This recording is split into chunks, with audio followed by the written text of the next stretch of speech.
monsieur, bonsoir, bienvenue à ce 19h, voici le sommaire. Les candidats à l'examen du certificat d'études primaires CEP composent depuis ce lundi dans les différentes épreuves écrites, et ceci sur toute l'étendue du territoire national.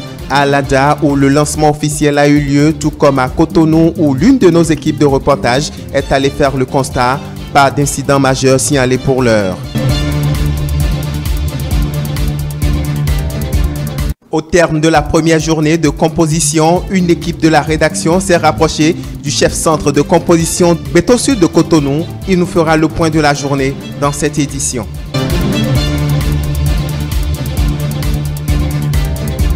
Et puis, vous suivrez en fin d'édition le compte-rendu des différents plateaux de l'émission Dimanche c'est politique. Voilà pour le sommaire.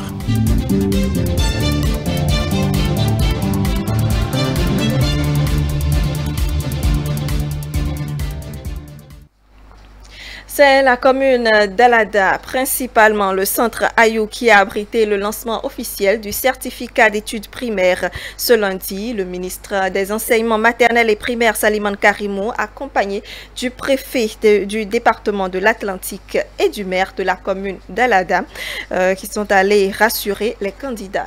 Stélia Padono.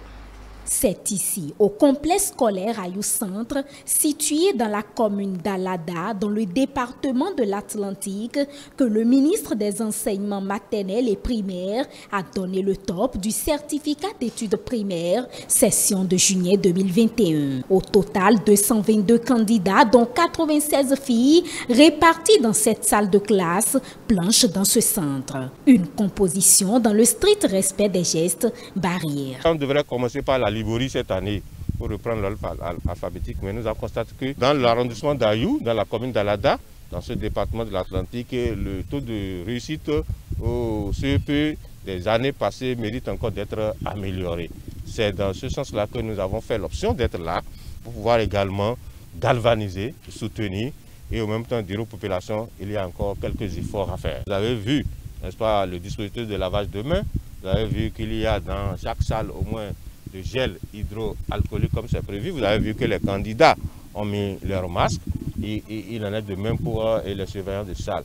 Nous avons recommandé aux surveillants de salle, n'est-ce pas, de rester à distance, n'est-ce pas, des candidats pour éviter, n'est-ce pas, toute accointance.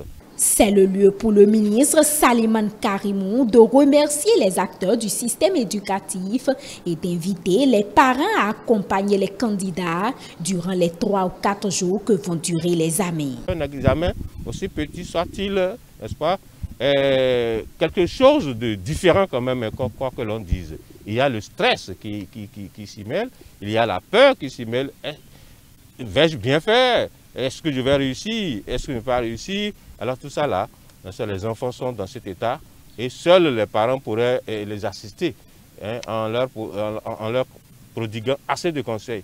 Autorités préfectorales et communales se réjouissent du choix du centre d'Ayou pour servir de cadre au lancement officiel. Ils en ont profité pour saluer les différentes réformes qui permettent déjà à l'école béninoise d'aller mieux. Vous avez constaté avec nous que depuis, nous avons senti une amélioration, non seulement dans le renforcement des capacités matérielles et humaines de l'école, notamment au niveau de l'école maternelle et primaire, mais également en termes de déroulement apaisé des activités académiques, mais surtout en ce qui nous concerne aujourd'hui, dans l'organisation, même la Covid-19 n'a pas empêché la dynamique d'une bonne organisation et à date réelle.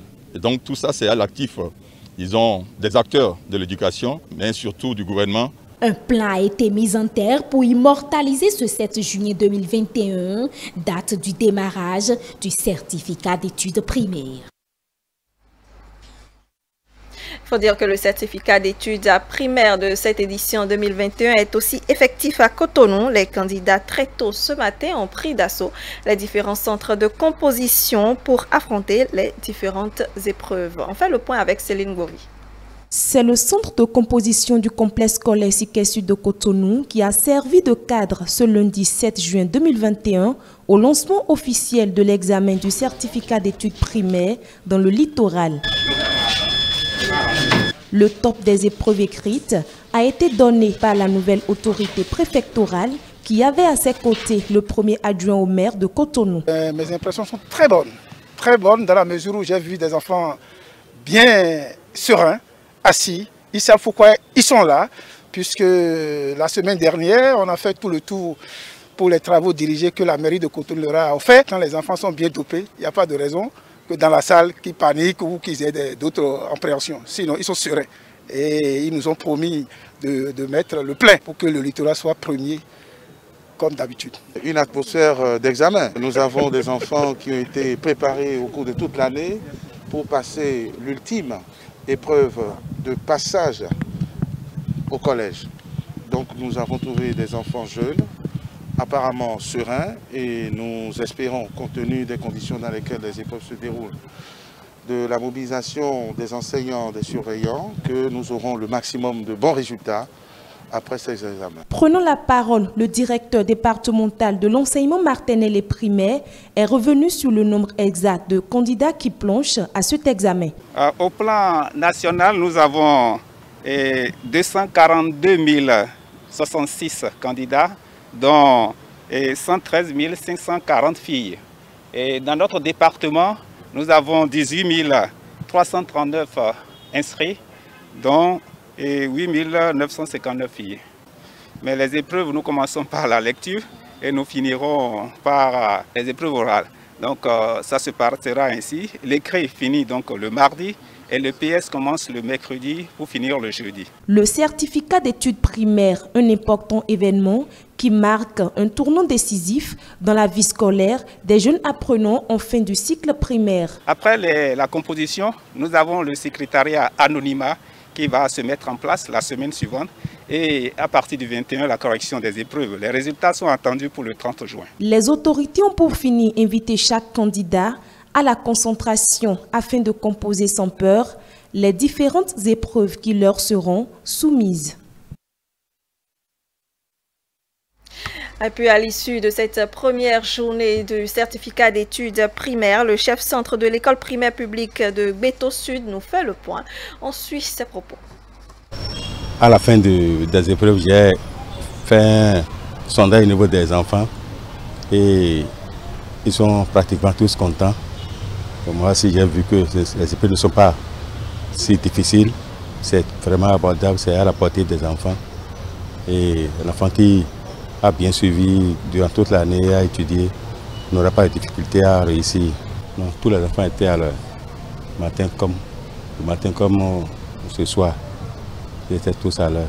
On avait seulement ce matin vers, après la récréation, un qui a la fièvre.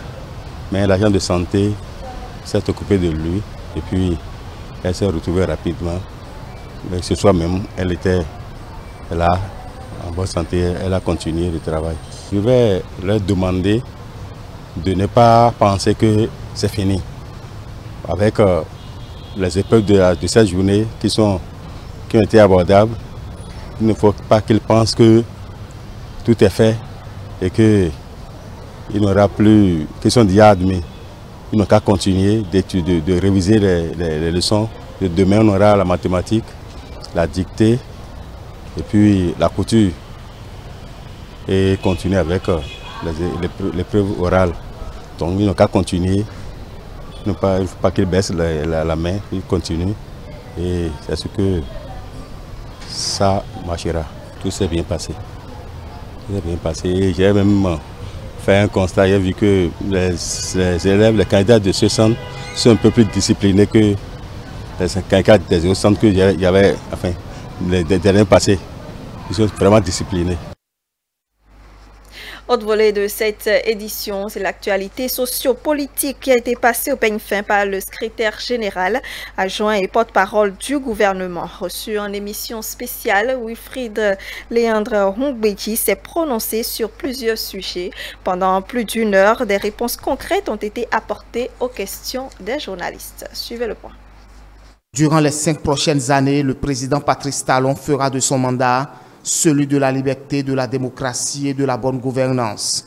Le chef de l'État l'a fait savoir dans son discours d'investiture le dimanche 23 mai dernier, un credo que justifie le secrétaire général adjoint du gouvernement. Le président Patrice Talon a observé, à l'occasion du quinquennat écoulé, que le souci de remettre la bonne gouvernance au cœur de l'action publique a commencé à porter ses fruits. Il a donc observé que, pour peu que les dirigeants décident d'être fidèles à leurs paroles, d'être fidèles au peuple et à la République, en exécutant leur magistère comme il conviendrait, plutôt que de s'attarder sur les problématiques politiciennes, les marchandages de toutes sortes, que les résultats sont au rendez-vous. Et donc il en a déduit que si depuis 1990, avec le retour du renouveau démocratique, nous avons fait en sorte de défendre régulièrement nos libertés et la démocratie chèrement acquise, comme nous aimons à le dire, il nous avait toujours manqué quelque chose. C'était la bonne gouvernance au cœur de l'action publique. Le mandat sera hautement social, a déclaré le président de la République. Selon le porte-parole du gouvernement, c'est loin d'être un discours politique. Vous parlez de social. Vous savez, le président Patrice Talon a annoncé, le candidat à sa succession a annoncé que, au cours de ce deuxième mandat, il allait réhabiliter le système sanitaire de notre pays. Et entre autres mesures envisagées, le recrutement de 3000 agents de santé. C'est important. Mais nous venons de faire 1600 dès les premiers jours, les premières semaines de ce nouveau mandat. 1600, dont les résultats ont été rendus publics il y a quelques heures par les autorités qui ont organisé ce concours, le ministère du Travail, le ministère de la Santé. Au-delà des 1600 de nos compatriotes qui viennent ainsi de réussir, imaginez quand ils vont être déployés dans les centres de santé, la disponibilité du service public de la santé à nos compatriotes. Cela également participe des mesures du gouvernement pour faciliter la vie aux uns aux autres et donc c'est un aspect du social. La suppression du ministère de la Communication reste la grande attraction à l'annonce du premier gouvernement du second mandat du chef de l'État. Face aux interrogations, Wilfried Léandre Humbedji précise. L'ambition que le président de la République a affichée a été d'appréhender le ministère de la Communication comme il a généralement été dans notre pays. Il était devenu beaucoup comme un organe de propagande, il a dit.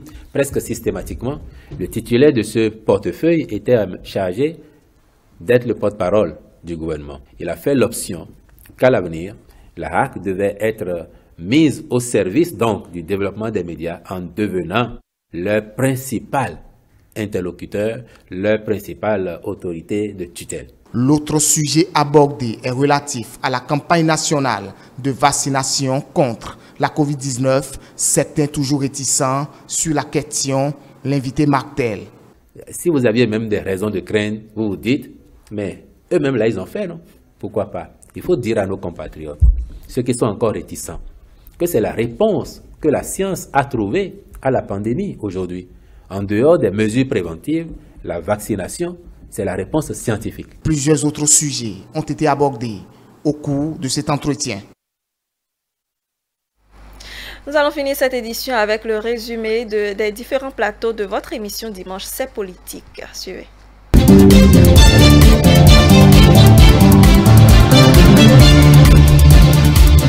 Plusieurs sujets d'actualité ont été abordés au cours du duel de ce dimanche 6 juin 2021. Il s'agit notamment de la révocation du maire de Banter, la mise en vente des poubelles homologuées. La révocation du maire de Banter, un sujet qui alimente assez de polémiques, suscitant commentaires et débats. Au cours du duel de ce dimanche 6 juin 2021, les invités de François-Xavier Noumon sont revenus sur la question. Non, je pense que cela rentre dans le cadre des réformes que nous avons entreprises dans ce pays, de lutter contre l'impunité, de demander à chacun d'être mis face à ses responsabilités. Vous avez eu l'occasion de lire tout ce qui a été reproché au maire. J'ai lu même quelque part même des éléments d'insubordination vis-à-vis de l'autorité parce qu'il a été appelé une ou deux fois par l'autorité, il n'a pas répondu. Je pense que quelles que soient nos convictions politiques, quelles que soient nos positions politiques, lorsqu'on arrive à un poste de responsabilité, il faut aller au cœur de la loi, il faut respecter les principes et les obligations que nous avons. La révocation du maire, c'est déjà, ce n'est plus nouveau dans notre pays. On a des maires qui ont été révoqués pour des fautes lourdes.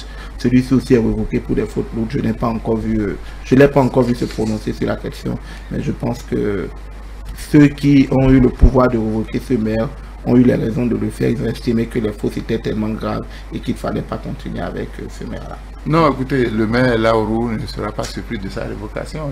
La loi est dure, mais elle reste la loi, ont de façon unanime estimé les deux débatteurs. Même si la révocation de Edmond Babalekon Laourou est justifiée, il serait souhaité, selon Moïse Soudé, que le parti d'où il est issu puisse réagir sur la décision prise en Conseil des ministres. Je n'ai pas vu les responsables du parti politique, la FCDE, dire le moindre mot sur cette situation-là. C'est dangereux quand même dans un pays où vous êtes parti politique de l'opposition, reconnu par les tests, et vous avez un leader.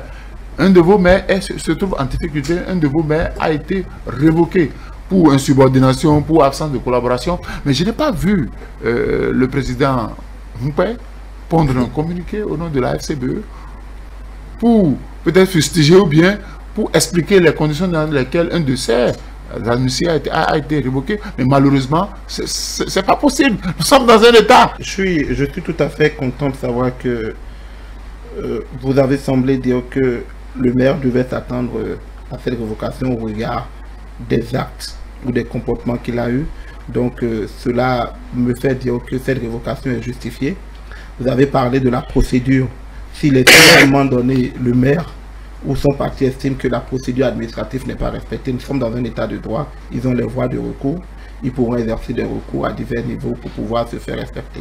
L'autre sujet qui fait couler beaucoup d'encre et de salive est relatif aux poubelles homologuées qui seront mises en vente aux citoyens en vue de mieux gérer l'assainissement dans nos villes et communes. 25 000 francs CFA, c'est le prix à débourser pour entrer en possession de ces poubelles. Sur la question, Loukman Tidjani et Moïse Soudé martèlent. Je ne suis pas contre le principe des poubelles, ça c'est normal.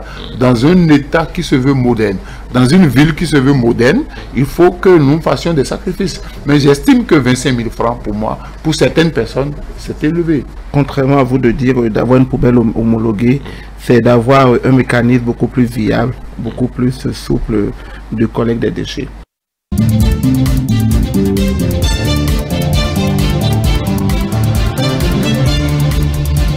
La nomination des préfets en Conseil des ministres, la confiscation du passeport d'une résidente française au Bénin, ce sont entre autres sujets abordés au cours de l'hebdo des éditorialistes de ce dimanche par les invités de Théodule Ronsa, Tiane-Christelle Oniodje pour Le Point. La confiscation du passeport d'une résidente française qui séjournait illégalement au Bénin a été le premier sujet des débatteurs de Théodule Ronsa. La concernée a été arrêtée à la frontière d'Ila-Kondji ce mercredi 2 juin 2021. Pour ce fait, les invités ont salué la vigilance de la police républicaine et des services de l'immigration et de l'immigration. Vous tombez sous le coup de la loi, on vous l'applique. C'est comme ça, à l'étranger.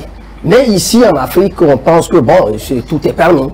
On dit que nos frontières sont poreuses, nos pays sont des dépotoirs, on peut y entrer et sortir comme on veut, il n'y a pas de règles, il n'y a pas de principes, tout est permis. Le Bénin d'aujourd'hui n'est plus le Bénin d'avant, où effectivement on peut faire tout ce qu'on veut. Nous sommes fiers quand même, disons, d'appartenir à un pays dans lequel les règles sont prescrites et applicables à tout le monde, et que le tout ne suffit pas d'être ressortissant français pour avoir cette liberté de débarquer dans le pays et de circuler tel que l'on le veut. Nous devons saluer, n'est-ce pas, cette vigilance des services de l'immigration et de l'immigration et, n'est-ce pas, le travail important qu'abat aujourd'hui la police républicaine pour dire que nos autorités doivent rester vigilantes et faire en sorte que nous servions d'exemple. Le sujet relatif à la nomination des préfets au Conseil des ministres de ce mercredi 2 juin a été aussi évoqué au cours de ce débat. Au-delà de l'opérationnalisation des 12 préfectures, il est important qu'aujourd'hui, que le gouvernement puisse quand même, disons, repenser la décentralisation à travers une véritable dotation de ces préfectures, des moyens adéquats pour que les objectifs visés puissent être véritablement atteints. Au-delà de cela, il faut également une ressource humaine de qualité, les compétences qu'il faut. Il faut que chacun sache qu'il est en mission. Pour la République, Paris n'a pas été fait en un jour, comme on le dit. Le Bénin ne sera pas fait en un jour. Les efforts concertés des uns et des autres pourront nous permettre quand même au bout de 10 ans d'avancer véritablement, mais de savoir que le chantier continue. La question liée aux poubelles homologuées exigées aux ménages par la Société de gestion des déchets et de la salubrité du Grand Nokoué pour une ville propre a fait objet de débats sur ce plateau. Les populations ont des difficultés. Donc, il faut comprendre cela. Mais dans le même temps, il faut dire, est-ce que la santé a de prix? Nous voulons tous un État moderne. Est-ce que nous faisons l'option de continuer, de perpétuer les vieilles habitudes, qui est de garder des ustensiles usagés lorsque nous allons tomber malades et nous devons dépenser 200 000, on a dit 25 000, si nous devons dépenser 200 000, 300 000, 400 000, nous allons mourir. C'est là la fatalité. Les réformes exigent des sacrifices. Nous devons le comprendre. On ne peut pas être en train de ramasser pour vous des ordures gratuitement et encore, disons, vous payez des poubelles gratuitement. Non, pas ça. Nous savons que c'est difficile. Toute réforme nécessite des sacrifices, mais il faut pouvoir le comprendre et faire peu de sacrifices, accompagner le gouvernement pour que les objectifs soient atteints dans l'intérêt général de nous tous. Et je voudrais demander au gouvernement d'aller plus loin. Quand vous êtes à Cotonou, aller aux toilettes parfois, ce n'est pas facile. Il faudrait qu'on y pense. Déjà, les toilettes publiques, il faudrait qu'on y pense et que tout cela contribue à l'amélioration de notre cadre de vie. L'assainissement doit être l'affaire de tous, ont-ils déclaré.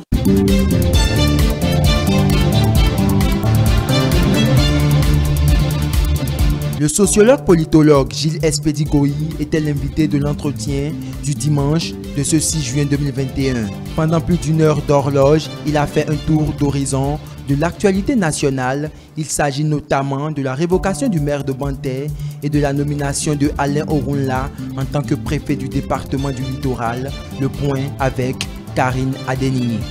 La révocation du maire de Banté, Edmond Laourou, c'est l'un des sujets débattus au cours de l'émission hebdomadaire L'entretien du dimanche.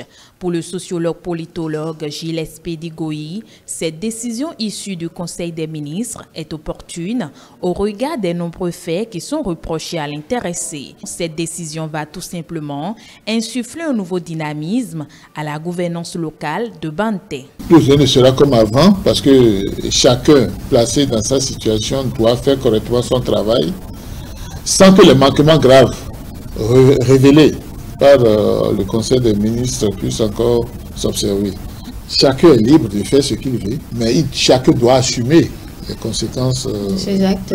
Ce que le président a dit à son investiture, c'est liberté, bonne gouvernance et démocratie. La nomination le mercredi 2 juin 2021 en Conseil des ministres de Alain Soro Orunla en tant que préfet du département du Littoral était également au menu des échanges. À en croire Gilles Goï, ce choix porté par le président de la République sur l'ancien ministre de la Communication et de la Poste n'est pas un hasard. Même si cette nomination fait couler beaucoup d'encre et de salive, le chef de l'État sait reconnaître la foi, la détermination et l'engagement au travail. Il a fait de l'excellent travail. J'ai vu sur les réseaux sociaux les malveillants gloser pour dire que c'est une dégringolade. Au contraire, c'est une grande promotion. Si les gens comprennent bien le contenu de la mission du préfet, tout le monde devait être envieux. Cotonou, qui est la vitrine du département, aura la perception que son préfet aura bien voulu qu'il ait. En ce qui concerne la nomination des préfets de l'Ouémé et du Mono, issus respectivement des partis UDBN et Moël Bénin, l'invité de Angèle Toboula estime que le chef de l'État Patrice Talon a une fois encore démontré l'attention particulière qu'il accorde à la jeunesse, mais aussi et surtout à la gente féminine. Madame Akotroso, quand vous voyez son parcours, c'est une femme de grand mérite. Le président Patrice Talon est toujours dans sa logique de mettre en orbite la jeunesse et le genre en procédant méthodiquement au rajeunissement de la classe politique. Le préfet du Mono, bienvenue Dédaignon Milorin. Son nom, c'est tout un programme. Donc c'est pas un remerciement. À mon avis, c'est toujours dans le souci de faire en sorte que le développement, ça y est, s'opérationnalise de façon multidimensionnelle. Dans son discours d'investiture, Patrice Talon a déclaré que son second mandat sera hautement social. Pour Gilles Goï, le chef de l'État, à travers cette déclaration, compte mettre en place un mécanisme pouvant garantir une société où il fera bon vivre. Si du point de vue de la consommation de l'énergie électrique, il y a beaucoup plus de facilité, les gens sont applaudis. la consommation de l'eau avec la sonnette, les routes pour transporter les produits vivriers qui auront été produits, de telle sorte qu'il y aura beaucoup plus de plus-value, beaucoup plus de valeur ajoutée à la production du béninois. La décision du gouvernement de mettre des poubelles homologuées à disposition des ménages au prix de 25 000 francs CFA a également fait objet de débat. Selon l'invité, il s'agit d'une aubaine pour les populations qui, à travers l'achat de ces poubelles, vont à coup sûr contribuer à l'assainissement du cadre de vie.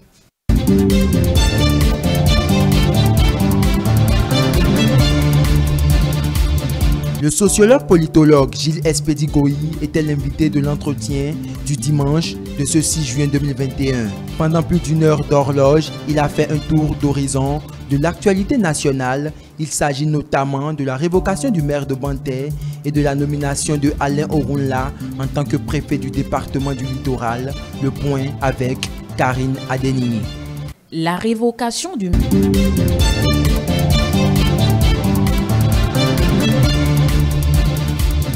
Sur le décryptage de ce dimanche 6 juin 2021, le consultant politique Agapit Napoléon Maforican s'est prononcé sur la posture des nouveaux préfets de département, puis sur la polémique relative aux poubelles homologuées à 25 000 francs CFA par ménage.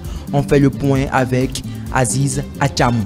Au nombre des sujets brûlants de l'actualité de la semaine écoulée, l'un des aspects abordés au cours du décryptage de ce dimanche 6 juin 2021 s'est focalisé sur la nomination en Conseil des ministres des nouveaux préfets de département.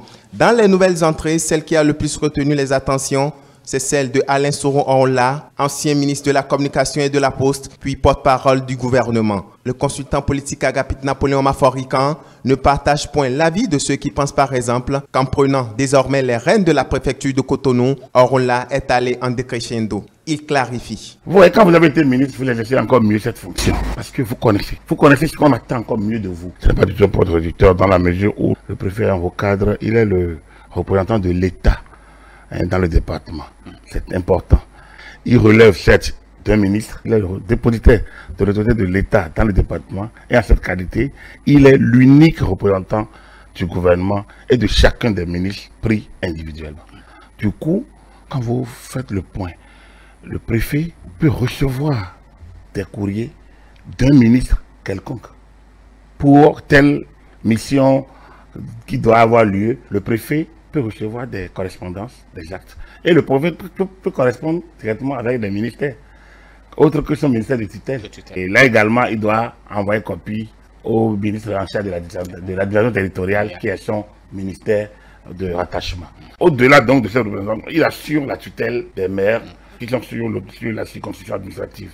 Dans le cadre de la représentation de l'État sur place, il préside une conférence administrative qui regroupe les directeurs départementaux, les chefs de service, bref, le conseil départemental de concertation et de coordination, qui est l'instrument par lequel le préfet exerce sa tutelle d'une manière ou d'une autre. Les poubelles homologuées à 25 000 francs CFA par ménage, une décision qui a suscité moult polémiques et qui, pour certains, va en contradiction avec le vœu de Patrice Talon, celui de faire de son second quinquennat un mandat hautement social. Sur le sujet, le consultant politique a également donné sa lecture. Je pense qu'il ne faut pas mélanger les choses. Mais le mandat éminemment social ne vous empêche pas de payer l'électricité et l'eau. Le mandat éminemment social ne vous empêche pas de payer le carburant. Le mandat éminemment social ne vous empêche pas de payer la scolarité de vos enfants.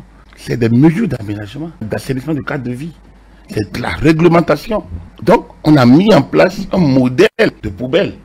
Et l'État même, les prix, comme beaucoup l'ont dit donc, dans le porte-parole du gouvernement, mais les prix ailleurs sont plus que ce qui a été fixé là. On a donné le format.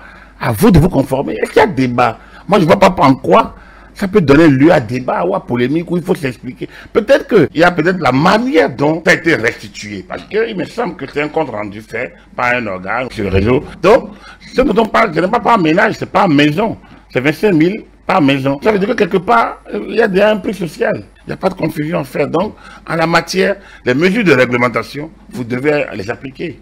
Et dans le cas d'espèce, on refuse qu'il y ait des cartons, on refuse qu'il y ait des sachets. On dit, on a homologué des poubelles, les gens sont obligés d'aller les prendre.